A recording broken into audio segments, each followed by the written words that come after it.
Hello everyone, and welcome back to episode 2 of Reading Skyrim Books. And in this episode we will read The Wolf Queen Volume 2.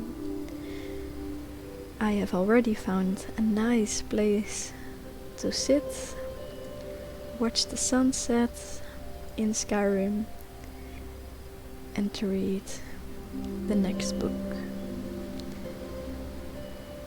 So, let's grab the book and we will begin.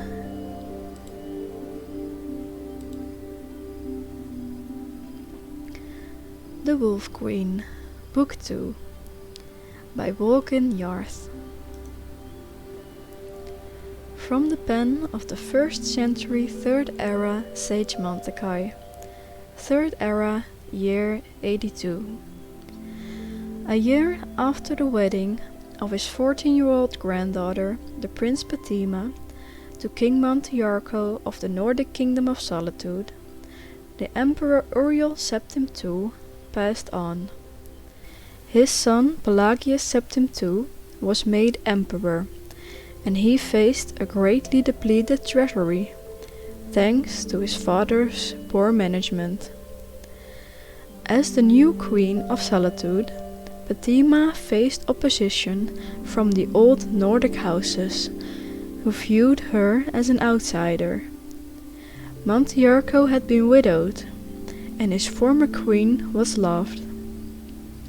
She had left him a son, Prince Bartork, who was 2 years older than his stepmother, and loved her not.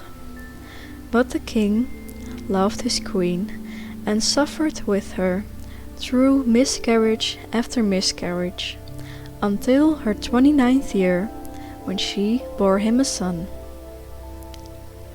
3rd era, year 97. "You must do something to help the pain," Patima cried, baring her teeth. The healer Kelmeth immediately thought of a she-wolf in labor, but he put the image from his mind. Her enemies called her the Wolf Queen for certain, but not because of any physical resemblance. "Your Majesty, there is no injury for me to heal. The pain you feel is natural and helpful for the birth." He was going to add more words of consolation, but he had to break off to duck the mirrors she flung at him. "I'm not a pig-nosed peasant girl," she snarled. "I am the Queen of Solitude, daughter of the Emperor. Summon the Daedra.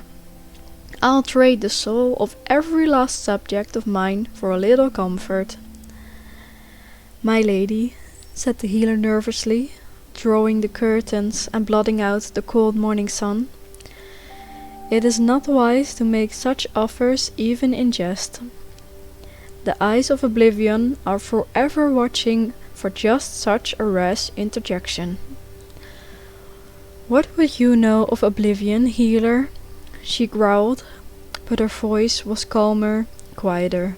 The pain had relaxed. "Would you fetch me that mirror I hurled at you?" "Are you going to throw it again, your Majesty?" said the healer with a thought smile, obeying her. "Very likely," she said, looking at her reflection. "And next time I won't miss. But I do look a fright. Is Lord Vokken still waiting for me in the hall?" "Yes, your Majesty." "Well, tell him I just need to fix my hair and I'll be with him. And leave us. I'll howl for you when the pain returns." "Yes, your Majesty." A few minutes later, Lord Vokken was shown into the chamber. He was an enormous bald man, whose friends and enemies called Mount Vokken, and when he spoke it was with a low grumble of thunder.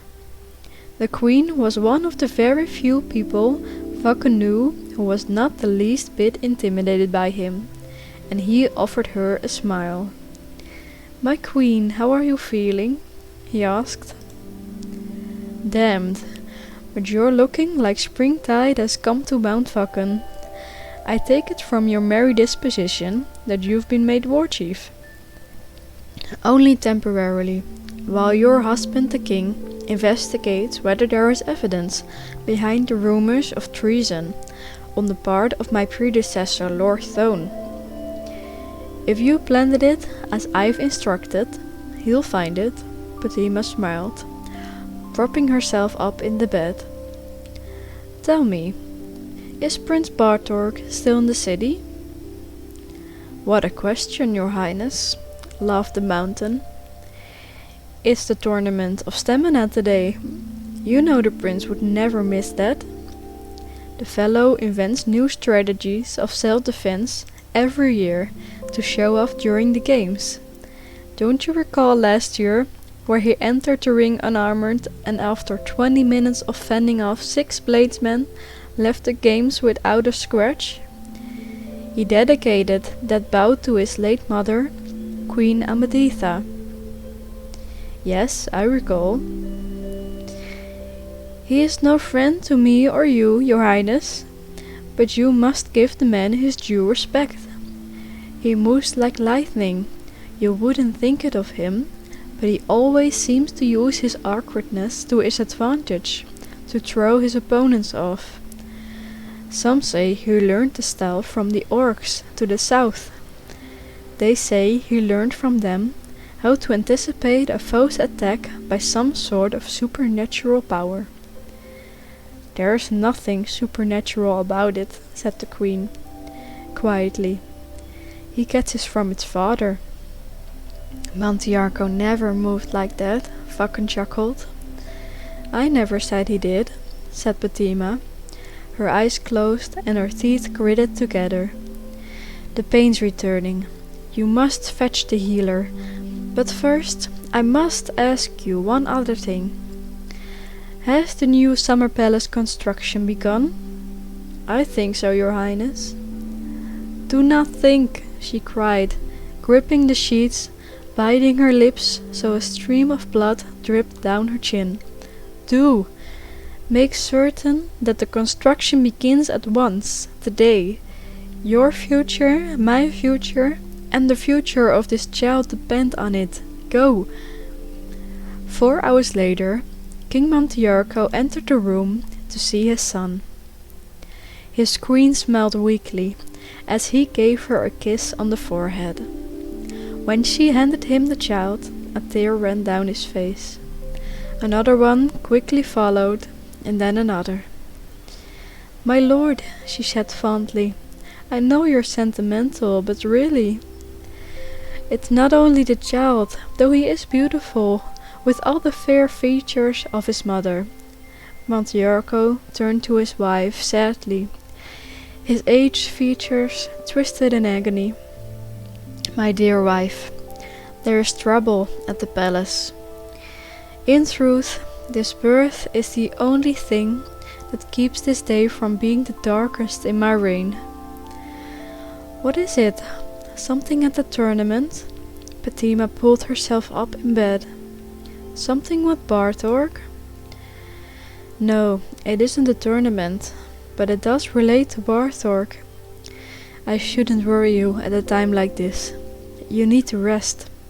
My husband, tell me. I wanted to surprise you with a gift after the birth of your child. So I had the old summer palace completely renovated. It's a beautiful place, or at least it was. I thought you might like it. Truth to tell, it was Lord Vakken's idea.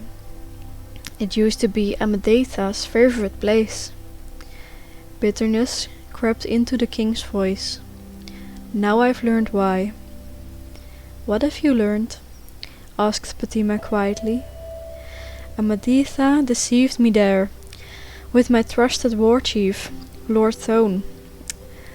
There were letters between them, the most perverse things you've ever read. And that's not the worst of it. No? The dates on the letters correspond with the time of Bartork's birth. The boy I raised and loved as a son. Martiarco's voice choked up with emotion. He was Stone's child, not mine. My darling, said Fatima, almost feeling sorry for the old man. She wrapped her arms around his neck as he heaved his sobs down on her and her child. Henceforth, he said quietly, Barthork is no longer my heir. He will be banished from the kingdom. This child you have borne me today will grow to rule Solitude. And perhaps more, said Fatima. He is the Emperor's grandson as well. We will name him Montiarco II. My darling, I would love that, said Fatima, kissing the king's tear-streaked face. But may I suggest Uriel, after my grandfather the Emperor, who brought us together in marriage? King Montiarco smiled at his wife and nodded his head. There was a knock at the door. My liege, said Mountfaucon, His Highness Prince Barthork has finished the tournament and awaits you to present his award. He has successfully withstood attacks by 9 archers and the giant scorpion we brought in from Hammerfell. The crowd is roaring his name. They are calling him the man who cannot be hit. I will see him, said King Montiarco sadly, and left the chamber. Oh, he can be hit all right, said Fatima wearily, but it does take some doing.